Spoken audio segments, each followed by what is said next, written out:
Bismillahirrahmanirrahim. Elhamdülillahi Rabbil alemin. Vel aqibatu lil muttaqin. Vessalatu vesselamu ala seyyidina Muhammed as-sadiqul vaadil amin. Ve ala alihi ve ashabihi ecma'in. Amma ba'd. Assalamu alaykum ve rahmetullahi ve barakatuh. Allah azza ve celle ushbu sayyidul ayyom kunini barchamizga barakatli qilgan bo'lsin. Musulmon erkak kishi o'zi qilgan savobli amallarni mukofotini oxiratda ko'rganidek, farzandlariga agar ta'lim bergan bo'lsa, farzandlaridan sodir bo'lgan savobli amallarga ham albatta oxiratda ajr mukofot oladi.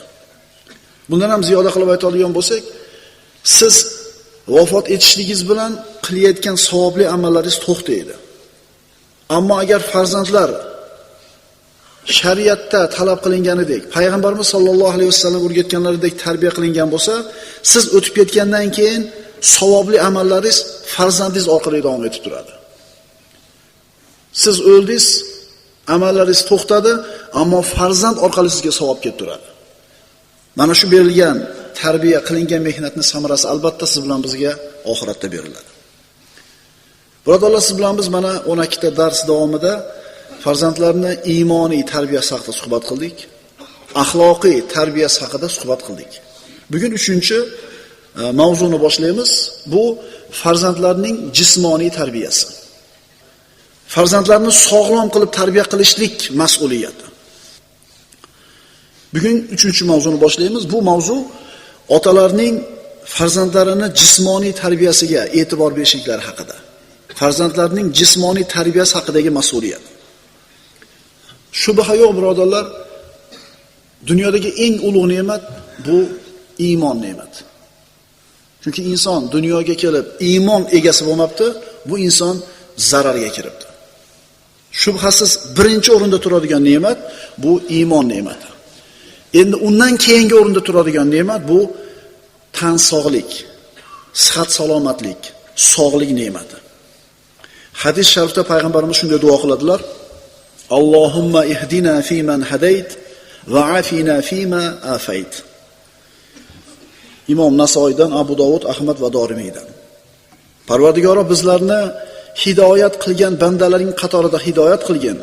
Bizlarni ofiyatda saqlagan bandalaring qatorida saqlagan. Tani sihatli bergin, sog'lik bergin. Payg'ambarimiz sollallohu alayhi vasallam Ibn Majah keltirgan hadisda Abu Hurayra roziyallohu anhudan bu hadis aytadilar: Allohumma inni as'alukal afva val afiyata fid dunya val axirah.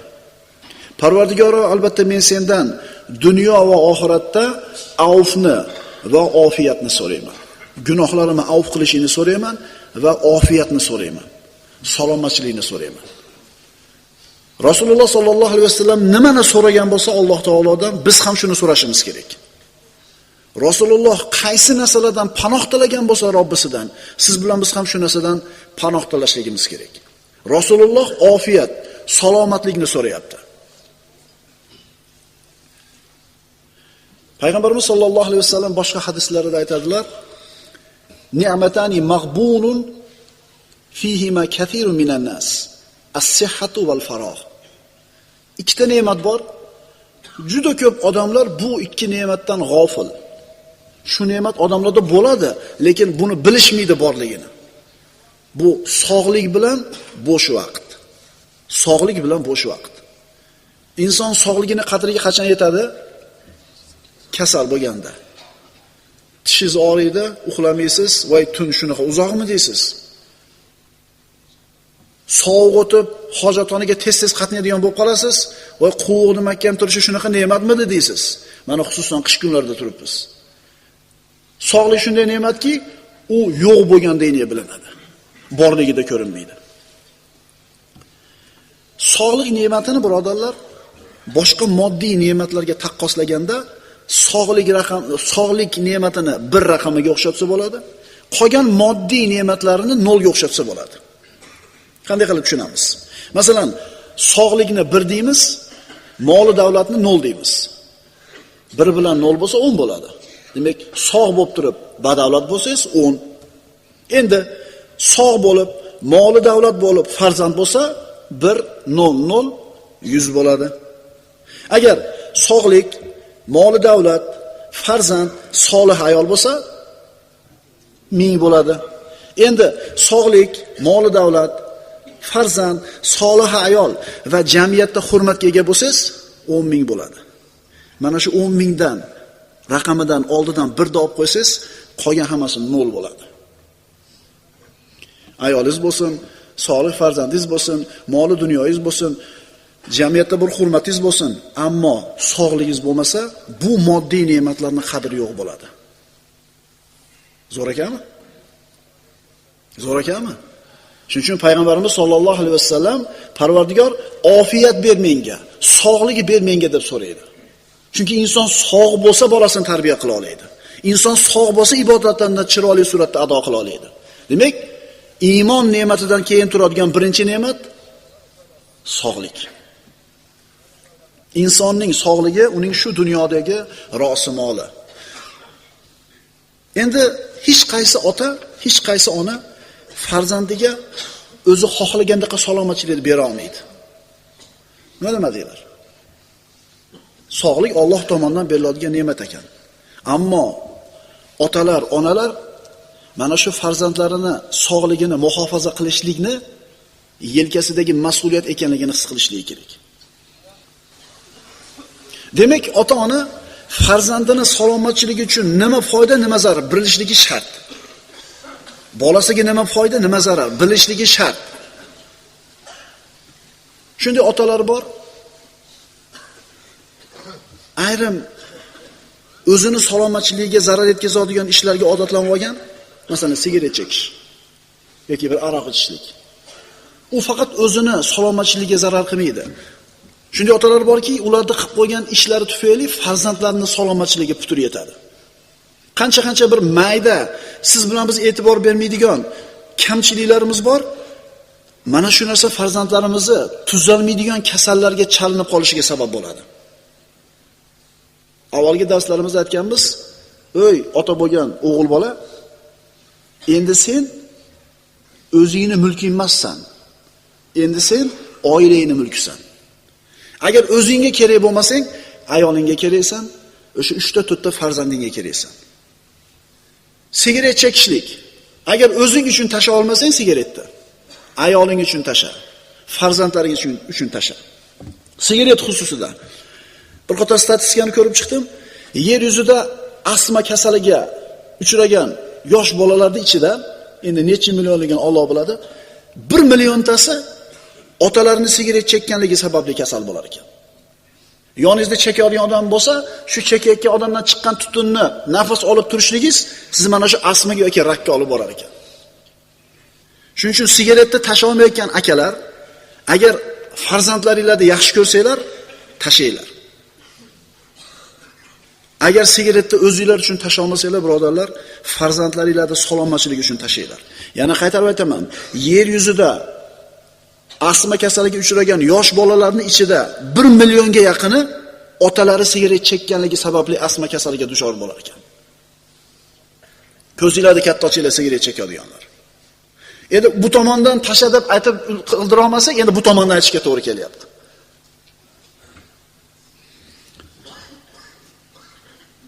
Yelkasidagi mas'uliyatni his qilgan haqiqiy ota bolalarining sog'ligi haqida albatta g'am qilishligi kerak. Farzandlarning sog'ligiga e'tibor berishi haqida suhbat qilamiz bugun. Farzandlarga infoq qilishlik otaning yelkasidagi vojib amal. Pul topdingiz, bularni sog'ligiga sarflashligingiz kerak. Farzandlarni jismoniy tarbiya qilishlikdagi eng birinchi ish ularga infoq qilishlik, yedirishlik, yaxshi yedirishlik. Bola o'sib turgan. Bolani jasadi ko'p vitaminlarga, ozuqalarga muhtoj bo'ladi. Endi shunday otalar yo'q emaski, topish-tutishi yaxshi, bor, lekin oilasiga, farzandlarga sarf qilishlikka baxillik qiladi. Mumsilik qiladi. Qodir. Masalan, shunday bir ozuqa, shunday bir ovqatlar bo'ladi, yosh bolalar yoshligida yeyishi shart shuni. Chunki shuni yesa, suyagi baquvvat bo'ladi. Vitaminlarga boy bo'ladi, o'sishi yaxshi bo'ladi, aqlan, jismonan yetishligi oson bo'ladi. Ammo otalar shunaqa otalar qilmaydi. Qarang, ota qodir bo'lib turib, ana shu vitaminlarga boy bo'lgan taomlarni, vitaminlarni olib bermasi, vitaminlarga boy bo'lgan mevalarni, taomlarni qilib bermaydigan bo'lsa, bola shu vitaminga muhtoj holda o'ssa, keyinchi mana shu vitaminni to'ldirishlik kerak bo'ladi. Taomga yoki mevaga sarflamagan pulini doriga sarflaydi. Baribir sarf qiladi, lekin sarf qilganda ham 10 barobar ko'p pulni sarf qiladi. Shuning uchun yoshligida yegizishlik kerak. Vitaminga boy bo'lgan oziq-ovqatni, meva-chevalarni. Agar o'sha mevani vaqtida yeganida bola o'ziga kerak vitaminni olar edi. Endi yemadimi? Endi doriga pul sarflaysiz. Alloh subhanahu va taolo aytadi: "Kulu washrabu va la tusrifu." Yeylar, ichinglar, ammo isrof qilmanglar. Endi mana shu isrofning turlari bor ekan. Birinchisi miqdordagi isrof. Ko'p yevorishlik. Ko'p yevorishlik. Ikkinchisi ma'lum bir taomning isrofi. Hozir aytganimizdek har kuni osh yeydi. Har kuni osh yeydi. Bola-chaqani yaxshi yegizish kerak deb turib har kuni osh yegizadi. Bu bir taomni ko'p qilishlik ham isrof bo'lar ekan. Qarang, baribir sarflaysiz bu. Baribir qonini boqasiz, ammo bolangizga shu yoshida nima kerak? Qiziqib doktorga borganmisiz? Bolam 7 ga kirdi, kichkinasi 5 ga kirdi. Shu yoshda nimaga muhtoj ular deb borganmisiz? Yo'q. Astag'firu billah. Va alal mawludi lahu rizquhunna va kiswatuhunna bil ma'ruf deydi Alloh taolo Baqara surasida.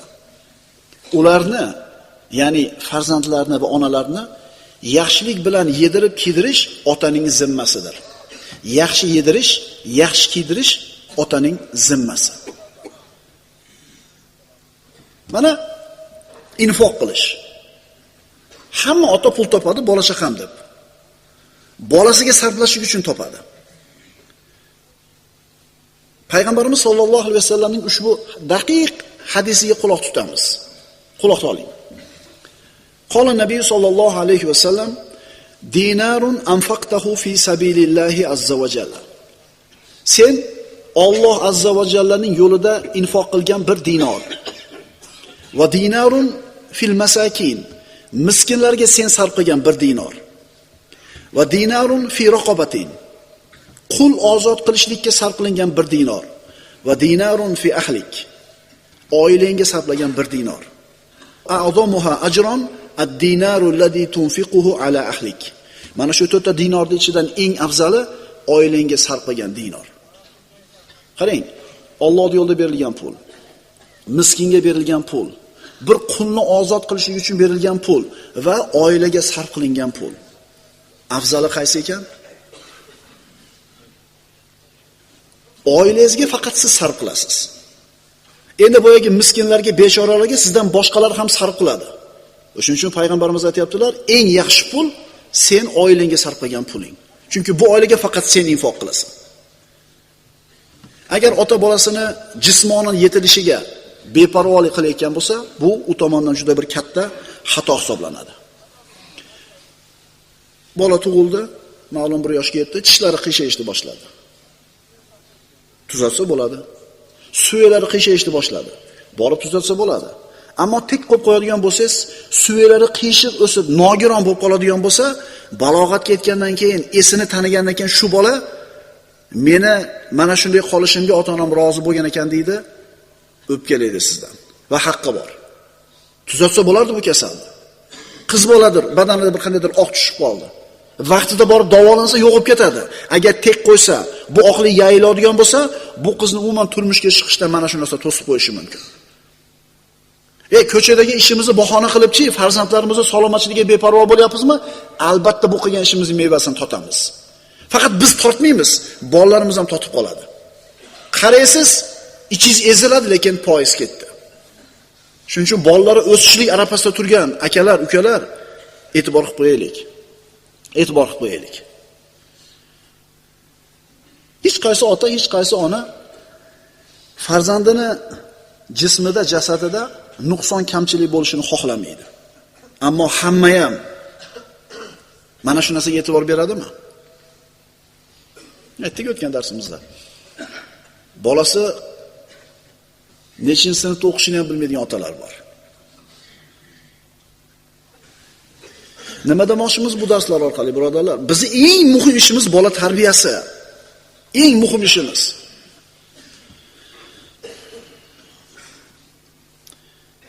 Uydagi asosiy ehtiyojlarni va sog'ligini saqlash uchun kerak bo'ladigan narsalarni hozir qilishlik otaning mas'uliyati. Mana qilmabsiz siz bolalaringiz uchun, menda ish qilmabsiz deb turib birov sizni ishingizni tanqid qilsa, himoya qalqoni bilan hujum nayzasini qo'lingizga olasiz. O'zi mana bo'lyapti-da. Himoya qilib turib hujumga. Qarang, ajoyib so'z bor ekan. Haqiqiy qahramonlik tanqid eshitmaydigan ishni qilishlik emas. Balki tanqidni eshitgan paytda to'g'ri xulosa chiqara olishlik ekan. Qaytarib aytaman, haqiqiy qahramonlik hech qanday tanqid qilinmaydigan ishni qilib qo'yishlik emas. Balki kamchilik sizdan sodir bo'lgan paytda sizni tanqid qilsa, shundan to'g'ri xulosa olishingiz ekan. Imorat, uy, yashash joyi, maskan. Dang'illatib uyni qurib qo'ygan. Hashamatli uy. Tashqaridan qaraganda bironta bir nuqson yo'q. Tashqi ko'rinishi zo'r. Ammo uyning ichida hech qanday qulaylik yo'q. Issiq suv, sovuq suv yo'q. Idishni ham, kirdi ham, chillada eshik olib chiqib yuvadi. Keyin pochkas ketadi qizlarimizni, ayollarimizni, kelinlarimizni. Ha desa, shu kir yuyatadi. Va o'g'il bola uyda ustiga pul sarflamasdan hashamaga. Subhanalloh, hozirchi million xil turib chiqib ketibdi. Bir yil remont qilib tursangiz, keyingi yangisi chiqyapti. Ustiga emas, birodarlar, ichiga sarflaylik. Bormi? Ustiga choplayotgan pul ichiga qilaylik. Issiq sovuq suv qilib beraylik. Bolalar yuvinishiga issiq hammom qilib beraylik. Minimalli sharoit qilib beraylik. Bu biz yelkamizdagi vazifamiz, birodarlar, burchimiz. Shoyat shu darslarimizdan keyin ayrim birodarlarimiz uyga bir hammom yoki qandaydir issiq suv, sovuq suvni qilishga bu yelkalardagi vojiblar, akalar. Bali xolasiz qilib beradigan narsa emas bu. Uy mustahkam bo'lish kerak. Bolalarning salomatligi xatar soladigan ishlar oldi olinishligi kerak. Masalan, aynaga rishotka qo'yib qo'ying, tushib ketmasin tashqariga. Agar uyingizda bir stupenkalar bo'ladigan bo'lsa, hali perilasini qilib qo'ying, tushib ketmasin bolalar. Bu yelkamizdagi vazifa, birodarlar. Payg'ambarimiz sollallohu alayhi vasallam aytadilar: "Kafa bil mar'i ithman an yuzayyi man yaqut." O'zi ovqatlantiradiganlarni, ya'ni oila a'zolarini zoya qilishi bir kishi uchun yetarli gunoh. Qilib bermadingizmi sharoitda bo'lib turib, siz uchun mana shu narsa yetarli gunoh bo'ladi. Bugungi darsimizda bolalarning badaniy tarbiyasi haqida, salomatligi haqida suhbat qilyapmiz. Mana endi ovqatlanishlikka taalluqli bo'lgan ayrim hadislarni o'qiymiz. Ota-ona farzandiga kiyinish, ovqatlanishlikdagi islomiy ko'rsatmalarni ta'lim berishligi kerak. Oldingizda bolangiz o'tirib ovqatlanadi, kuzatasiz. Qachon kuzatasiz? Svet o'chgan bo'lsa? Ana televizor o'chib bo'lsa. Mana shu televizor haqida dars qildik. Kim ovqatlanayotgan paytda televizorni o'chirib qo'yadi? Bir qo'l ko'tarib qo'yinglar-da.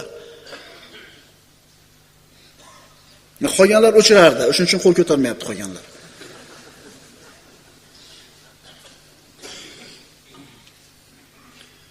Subhanalloh. Ajoyib, ha? O'tgan darsimizda aytdik-ku, agar o'zga sayyoraliklar kelib turib bunday qarab tursa, tashqaridan bizga bildirmasdan kuzatib. Televizorda ko'rib turib, biz unga bo'lgan bog'liligimizni ko'rib, shu iloh shakilik, bular sig'inadigan iloh shakilik desa kerak. Turib yoqamiz, cho'chiyatib ham qarab turamiz, kiyinayotib ham qaraymiz, kirib televizorda yoqamiz, bolamizga, ayolimizga qarash yo'q.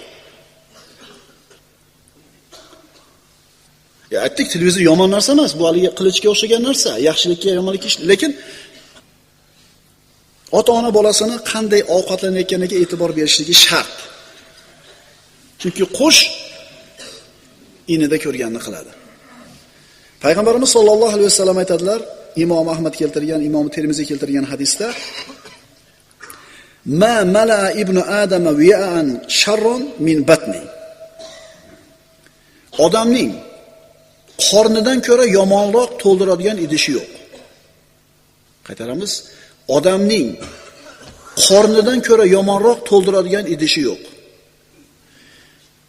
Hasbu ibn adama ukulatun yuqimna sulbahu.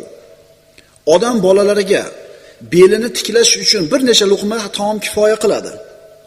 Fa in kana la mahalata, agar ziyoda yemaslikni iloji bo'lmasa, 3dan biri taom uchun, 3dan biri sharob uchun, 3dan biri havo uchun. Nimani? Qorinni. Bolalarning jasadi birodarlar juda tez o'sadi. Shuning uchun ular nimaga muhtoj? Ko'p yesang kuchli bo'lasan deydi. Yo'q, noto'g'ri. Kerakini yesang kuchli bo'lasan. Rasululloh aytibdilar, inson to'ldiradigan idishlarning ichidagi eng yomon idish qorin. Endi agar ko'proq yeyishlik kerak bo'lsa, 3dan 1 deyapti. Biz nima deymiz? Kattalar bilan teng solib beramiz ovqatni. Yesang nima bo'lasan? Ko'p yesang katta bo'lasan degan uslub bilan agar muomala qiladigan bo'lsak, bolalarimizni yoshligidan kasal qilib qo'yamiz. Yoki shu ozgina ovqatga qonni to'ymaydigan bo'lib qoladi. Qanday yo'l tutishlik kerak? Bu savol emas. Chunki shariatimizda har bitta narsaga ko'rsatma bor. Rasululloh sallallohu alayhi vasallamning sunnatlari bor. Rasululloh sallallohu alayhi vasallam aytadilar, Imom Termiziy keltirgan hadisda Ibn Abbos roziyallohu anhudan: La tashrabu wahidan kashurbil ba'ir, walakin ishrabu masna va thulatha. Hadis qarang. Mana endi ichimlik, suyuqlik ichishga qarash nima deyilgan? Tuya ichgandaqa bir ko'tarib ichmanglar deyapti Rasululloh. Ichiladigan narsani. Balki 2ga 3ga bo'lib ichinglar. Massul ma'a massan va la ta'ibbuhu abban fa innal kubada min al-abbi. Rasululloh sollallohu alayhi vasallam suvni bir ko'tarishda simirib ichmanglar, balki bo'lib ichinglar deyapti. Chunki mana shu bitta ko'tarib ichishlik insonga zarar qilar ekan. O'ylab ko'rganmizmi shu narsani? Tuya tumshug'ini shunday suvga tiqadi, to'lguchi ichadi. Payg'ambarimiz sollallohu alayhi vasallam shu narsani siz bilan bizdan qaytaryapti. Mana shu narsani bolalarimizga o'rgatishligimiz kerak bo'ladi. Yana bir hadislarda payg'ambarimiz sollallohu alayhi vasallam suv ichilayotganda mana shu idishning ichiga nafas olishdan payg'ambarimiz qaytargan. Chunki bunda ham insonning jasadiga zarar bor. Taom va sharob odoblari. Agar ota bolasini bu narsani ichayotganda qarab tursa, bismillah deb ich, 3 bo'lib ich, nafas olma, o'tirib ich, ichib bo'lgandan keyin alhamdulillah deb ozgina nazorat qilib qo'ysa-chi, odat bo'lib qoladi. Odat bo'lib qoladi. La tashrabu wahidan kashurbil ba'ir, walakin ishrabu mathna va thulatha wasammu idza antum sharibtum wahmadu idza antum faragtum. Tuya ichgani kabi bir ko'tarib ichmanglar, balki 2-3 bo'lib ichinglar, bismillah aytinglar agar boshlasanglar va alhamdulillah deyglar agar sizlar tugatsanglar. Idza shariba ahadukum fala yatanaffas fil ina. Agar sizlardan birortangiz suv ichsa, bas idish ichiga nafas olmasin. Men odatda endi yosh bolalar xuddi shunaqa suv ichadi. Nafas yetmay qoladi, suvni ishlatib, og'zidan olmasdan ichiga nafas oladi. Chunki hech kim qaytarmagan bu narsadan. Agar shu narsani zararligi tushuntirilsa, ota-ona e'tibor qilsa, shu odatini yo'qotadi. Biz o'zimiz-chi, o'zimiz qanaqa ichamiz? Bir chanqaganda bilasizmi, ko'tarasiz, tugaguncha. Yana tikka turib ichayotgan bo'ladi ular. Tikka turib ichayotgan bo'ladi. Imom Termiziyning rivoyatida shunday hadis bor. Abu Hurayra roziyallohu anhudan Rasululloh aytadilar: La yashrabanna ahadun minkum qa'iman faman nasiya falyastaqi. Tikka turib suv ichmanglar deyapti. Kim esdan chiqarib ichib qo'ygan bo'lsa, qayt qilib chiqarib yuborsin. Tikka turib suv ichmanglar. Kim esdan chiqarib tikka turib ichib qo'ygan bo'lsa, qayt qilib chiqarib yuborsin. Mashaqqat bu qayt qilib chiqarish. Ammo tikka turib ichishlikni mashaqqati keyin qayt qilib chiqarishdan ko'ra yomonroq bo'ladi. O'tirib ichaylik. O'tirib ichaylik. Bilasizlar, birodarlar, hadislar bor. Kishi o'zining uyiga kirib kelayotib, bismillah desa, shayton eshik tagida qoladi. agar bismillahni esdan chiqarsa, shayton aytadi askarlarga, "Ey, bugun yotoqqa joy topdinglar" deydi. Uyga kirib bismillohni aytib ovqat yesa, och qoladi. Agar bismillohni aytmasa, shayton askarlarga aytadi, "Bugun kechki ovqatga ham erishdinglar" deydi. E'tibor berishlik kerak, diqqat qilishlik kerak, o'rgatishlik kerak. Buni siz bilan biz o'rgatmasak, birov o'rgatmaydi. Mana taom yeyish haqidagi ayrim odoblarni aytib o'tamiz. Olim yoki yoshi katta insonlar turganda shulardan burun ovqatni boshlamaslik kerak yeyishda. O'rgataylik bolalarimizga. Katta odam olsin deymiz. Hozir bormi shu narsa? Abkalni bir chekkadan uraveradi. Endi hali bitta tovoqda bo'lsa kutib tursa kerak, lekin chiniga kelsa nima bo'ladi? Bismillah bilan boshlashlik, o'ng qo'li bilan yeyishlik, har kim o'zini oldidan olib yeyishligi tovoqdan, 3 ta barmoq bilan yeyishligi, yonboshlab yoki suyanib olib ovqat yemaslik. Mana shu ham sunnatga xilof.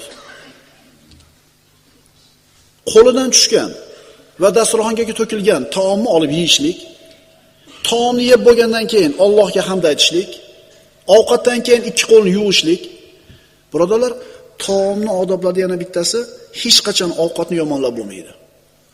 Nabiy sallallohu alayhi vasallamning oldiga ovqat olib kelsa, Rasulullohga yoqsa yerdilar, agar yoqmasa indamay qo'yardi. Yoshlar, yoqmasa yemay qo'yinglar. Chunki o'sha ovqat qilib kelgan eningiz yoki kelinoyingiz mehnat qilib ko'tarib keldi oldingizga. Shoshilmasdan yeyiladi, ortiqcha yeyilmaydi. Ko'proq odam tovoqqa qo'l uzatsa barakali bo'ladi. Ovqat issiq yeyilmaydi. Yeyilayotgan ovqatga puflanmaydi. Taomni bir chetidan yeb boriladi. Tikka turib yeyilmaydi. Tikka turib yeyilmaydi. Lekin dasturxonning ustida gaplashib o'tirib ovqatlanishlik ham mustahab amallardan bo'ladi. Mana bilasizlar, ayrim g'ayri dinlarda ovqat yeyotganda umuman gapirmaydi. Indamaydi ular. Bu payg'ambarimiz sollallohu alayhi vasallamning sunnatiga xilof. Hamda Allohga hamd aytiladi. Agar mana shu odoblarni bolalarimizga yoshligidan o'rgatsak, juda katta foydalarga erishamiz. O'zi avvalambor sunnatga amal qilishlik dinimizning talabi. Endi mana shu sunnat orqasida qanaqa hikmatlar, qanaqa foydalar borligini yaxshi bilamiz. Qarang, shariatimiz ovqatlanishlikda nimani avval, nimani keyin yeyishimizni ham o'rgatgan. Qur'onda oyat bor, birodarlar. Astagfirullah. Va fakihatin mimma yatakhayyarun va lahmi tayrin mimma yashtahun. Jannatilar nimani birinchi yeydi, nimani keyin yeydi. Alloh taolo aytadi, yana o'zlari tanlab oladigan meva-cheva hamda ishtahalari tortgan qush go'shtlari ham aylantirib turilur. Go'shtdan avval nima yeyilyapti? Meva-cheva. Chunki meva hazm bo'lishi juda yengil bo'ladi. Oshqozonni ishlab qizib olishiga ko'mak beradi. Og'irroq bo'lgan go'shtni kirishiga oshqozonni tayyorlab turadi. Motorni qizdirib turadi, biz tilda aytganda. Shuning uchun g'arb o'lkalaridagi odamlar mana shu narsaning hikmatini bilganidan avval nima yeydi? Salat yeydi. Sabzavot yeydi yoki meva yeydi. Bolani organizmi, birodarlar, ma'lum bir vaqtda muayyan vitaminga muhtoj bo'ladi. Ana shu muayyan vitamin bolani o'sishligiga sabab bo'ladi. Qaysi taomda qanday vitamin borligini bilishlik siz bilan biz yelkamizdagi vojib ish. Otalar, onalar. Nima foyda, nima zarar, buni bilishimiz kerak. Arzimagan pulga beradi shu mevalarni. Agar vaqtida bermasangiz, keyin 10 barobar ko'proq pulni doriga sarflaysiz. Shuning uchun birodarlar, oziq-ovqat haqida yozilgan kitoblar juda ko'p. O'qib foydalanishlik kerak. Chunki sizga kerak bo'lmasa, bolangizga kerak bu narsa. Bolangizga kerak. Shuning uchun aytilinadi hikmatda, "Xayrud dawa ma kana g'izaan va xayru g'izain ma kana dawaan." Eng yaxshi dori ozuqa bo'lgan dori. Eng yaxshi ozuqa dori bo'lgan ozuqa. G'izai davai. Ozuqa mening davoyim. Bilishligimiz kerak. Endi haliga davlengiz oshgandan keyin limon siqib ichadigan bo'lib qolasiz. Mononi yesam davlendan nimaga shunaqa bo'lib qoldi, bilasizmi? Avval shunga amal qilmadingiz. Kasal bo'lganingizdan keyin endi nima qilib saqlaysiz? Diyeta saqlaysiz. Endi biz mana ovqatda mana narsa bor, mana bor deb bir sizlarga bir juda ham menyuda tayyorlab berishlik davoimiz yo'q. Lekin e'tibor beraylik. E'tibor beraylik. Sedana haqida payg'ambarimiz nima deganlar? Alaykum bi hadhihi al-habbati as-sawda fa inna fiha ash-shifa min kulli da'in illa as-sam. O'zingizga bu sedanani lozim tuting.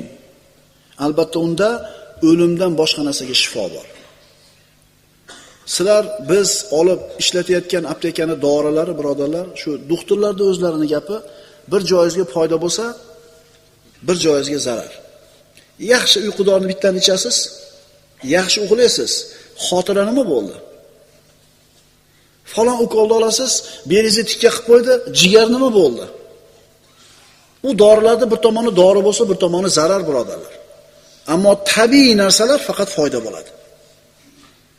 Payg'ambarimiz sollallohu alayhi vasallam sedanani shunday fazilati borligini aytibdi. Bunga o'xshagan hadislar juda ko'p. Va ma yantiqu anil hawa in huwa illa wahyun yuha. Payg'ambarimiz havoyi xohishi bilan gapirmaydi. Rasululloh nimani aytayotgan bo'lsa vahiy bo'ladi, birodarlar. Mana shu Misrda o'tkazilgan bir ilmiy anjumanda sedana haqida so'z ketgan. Mana shu sedana insonning immunitetini kuchaytirish haqida olimlar bir chiqishlar qilgan, dokladlar qilgan. Avvalgi hamma nonning ustida nima bo'lardi? Sedana bo'lardi. Juda ham arzon sabzavot mevalar bor, birodarlar, salomatchilik uchun katta. Agar olmadan ko'ra piyozni insonga foydasi 10 barobar ko'p desa kim ishonadi? Mana olmalar kelyapti. Tuxumdaqa bir xil. Chersang dangillaydi. 1 yil tursa ham so'limaydi. Qurt ham yemaydi uni-chi.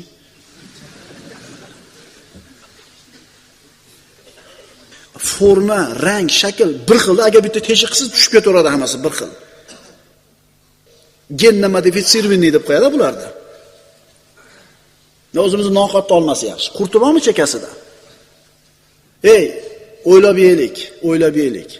Zohiral fasadu fil barri val bahri bima kasabat aydin nas dedi Alloh taolo. Quruqlikda ham, dengizda ham fasod tarqadi, insonlar qo'li qilgan ish tufayli. Allohning ishiga aralashib qo'yapti bandalar. Hayvonga chachishtiryapti.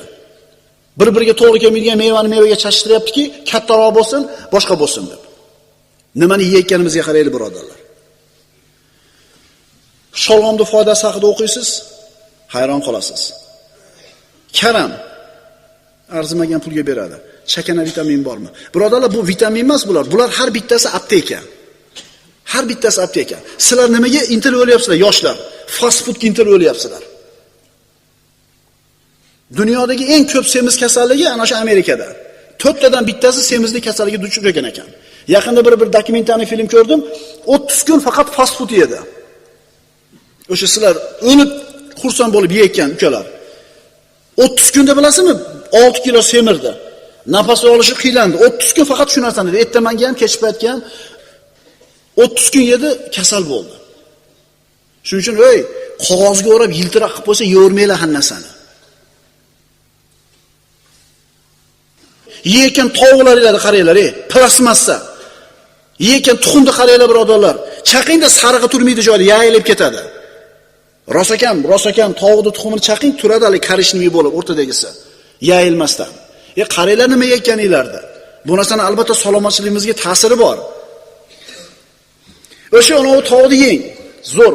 Ekan bozordan bitta tovuqni so'yib chiqib pishirib yeng-da. Xulosa, oziq-ovqatga taalluqli bo'lgan ilm bilan qiziqaylik. Bolalarimizga nima foyda, nima zarar bilaylik. Haftada bir marta o'sha baliqmidi yoki bir boshqa narsamidi olib kelib beraylik, bari olib beryapmiz. Mana bu plasmassa sintetik bo'lgan narsalarda fast fooddan uzoqroq bo'laylik. Agar salomatligimiz kerak bo'ladigan bo'lsa. Alloh subhanahu va taolo o'zi rozi bo'ladigan yo'lga hammamizni boshlagan bo'lsin. Aqulu qawli hada va astagfirulloh li va lakum. Assalomu alaykum va rahmatullohi va barakatuh.